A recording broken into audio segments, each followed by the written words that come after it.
Okay, welcome back. Here we go again. More tracker content. That's what I got. Anyway, so today we are going to work on a transmission crossmember reinforcement. One of the weak points on these is that crossmember. The stock crossmember is pretty flimsy. You bounce it off one rock and it's bent. I mean, why we can't have nice things. Anyway, so plan is I'm gonna build some kind of reinforcement for this. So I'll show you what I'm thinking here. Get my camera set up. Here's your stock crossmember. What I'm thinking, when I was looking at this, you look at where the transmission mount is, and then where the transfer case mount is. If you're looking at this, the front of the vehicle. This is your transmission mount. This is your transfer case mount. One of the challenge, I could just build a completely different crossmember, but one of the challenges that is I want it to work with stock mounts and everything else. These three bolts here for the transfer case mount, these are different elevation than these, and this one, so I got three different elevations for points. Could you shim it and make it work? Probably, but it makes some really difficult shims.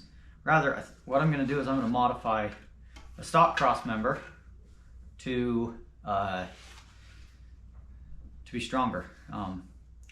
Maybe I'll sell kits for these. Comment below if you're interested in one. I don't know if it's worth developing a kit for this or not. So what I'm going to do is I'm going to take a piece of steel and I'm going to come right down the side of this, right all the way along down to the end. So it'll add an extra rib on here. Now I don't want to make this any lower. This is like the lowest point on the vehicle, so we got to keep it up off the ground. And so I'm going to put a rib on each side, and then I am going to put another plate of steel across for some extra support, and punch holes in it for all of the access holes. And I'll just take that, I'll wrap it right across. It'll be just a little bit off of this, right across and down. That'll give it some extra rigidity, extra support. The main reason I'm doing that is actually so these ribs that go down the side, they don't get folded in.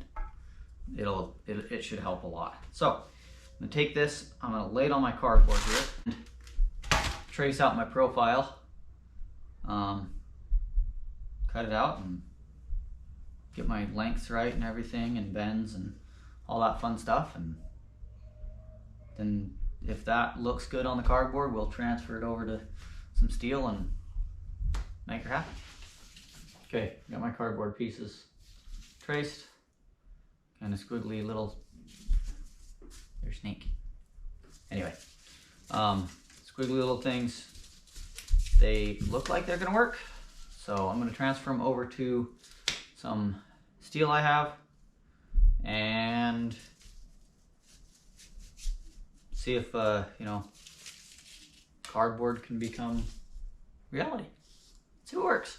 I got my little snakes turned from cardboard to steel. See that? Yeah.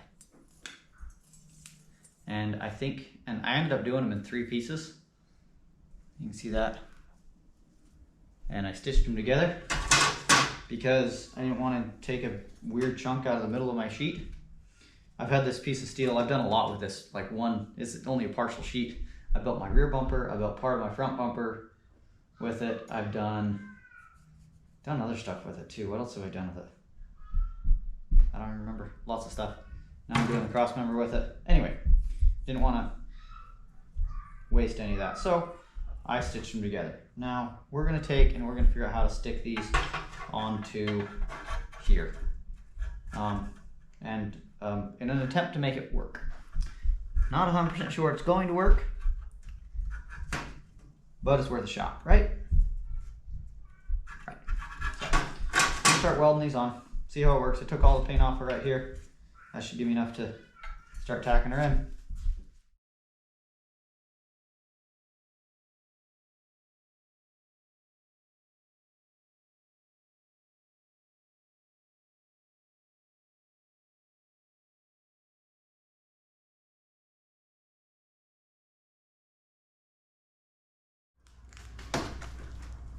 So on this corner right here, how I'm wrapping this corner, what I'm doing is I'm welding. The welding puts the heat into the metal, and then once it's hot, I start bending it.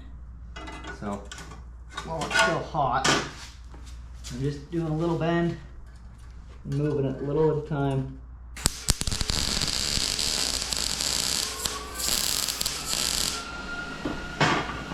Hot. Start bending it. So we just start rolling it and forming it to this piece here. This metal's really thin. I should be doing this with a lot thicker stuff, but this is what I got.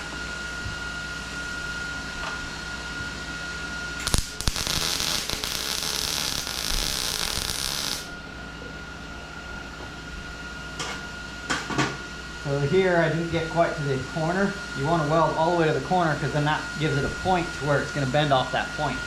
I gotta go a little further with that one.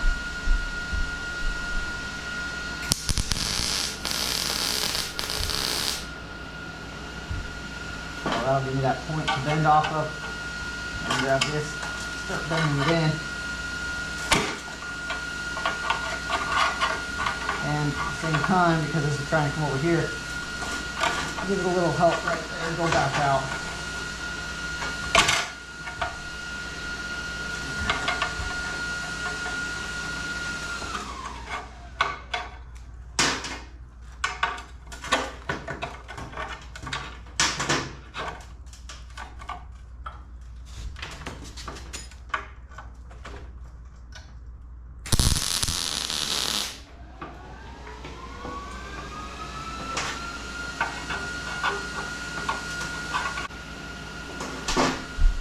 Now I got some gap down there.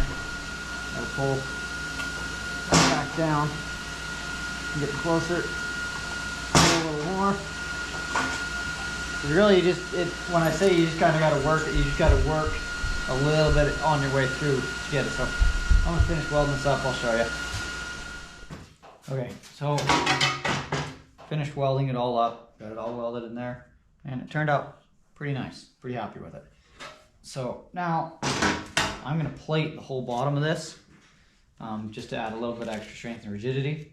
So I took this and I transferred it to cardboard, and then I took my hole saw, and I already put it away, and I punched holes in the cardboard where my access holes need to be for my transmission bracket mounts. So the idea is to be able to take this and lay it on there like that. I look at all my holes, they all line up, so I can easily get a socket in there to take these bolts out. Then I'd wrap this around like that, and it lines up all the way. So this end I'm going to do something different with. I'll probably end up cutting it off back here, but it flows all the way through. So I'm going to take this here, I'm going to transfer it to steel, get it cut out, and while I'm cutting that out and getting that ready, I'm going to paint this so this can dry, because I want a little bit of paint inside of here, because once I cover it up you will never see inside of there again. So probably end up burning most of the paint off, but whatever, right? Okay, so that's what we're going to do. We're going to get this cut out and then start welding it on.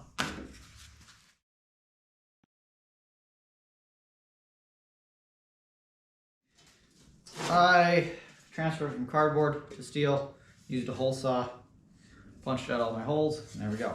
Now we're going to lay it on here, and we're going to start forming it to it. So lay it on there like that, and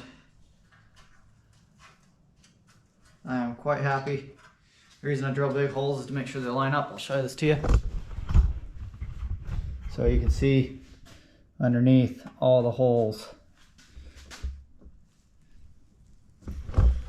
they all line up, and I can still get a socket in there to unbolt the bolts I have to unbolt. All right, I got welded up. It's still pretty hot. Decided not to bore you with all the time lapse of me welding. You've seen it. Anyway, so welded piece on the end. I got some trimming to do, obviously. So see, it's all weld it all the way along there, all the way along there. I gotta take the grinder and I just gotta shape it, do a little bit of trim work, shape the metal. I had a little extra. I'd rather have extra metal than not enough. And then I gotta cut this piece off the end. That's really hot, I just finished welding it. Anyway, get that all cut off. Because instead of sitting here trying to cut a exact profile, I just stuck a piece of metal on the end of it and now I'm gonna cut it off. There you have it. There's the new Crossmember. That's the bottom of it. I think it turned out looking awesome. There's the top. So paint's still drying, but all that's left is to bolt it in there. But there's your reinforced Crossmember. I said at the beginning of the video, I might make kits for these. I've already decided that no, I'm not going to. These are pain. In order to get all the 3D like sketching geometry, it'd be a lot of work. So I'm not even gonna do it. So no, I'm not making kits, but you can follow this video and make your own and figure out how to reinforce it. That should add a lot of strength to that Crossmember. They usually bend. I hit rocks with them on the low spot right here, and they bend. So I went and looked for my old Crossmember, I couldn't find it. Anyway, all that's left is to bolt it in there. I'm not gonna bore you with that, but there you go. Thanks for watching.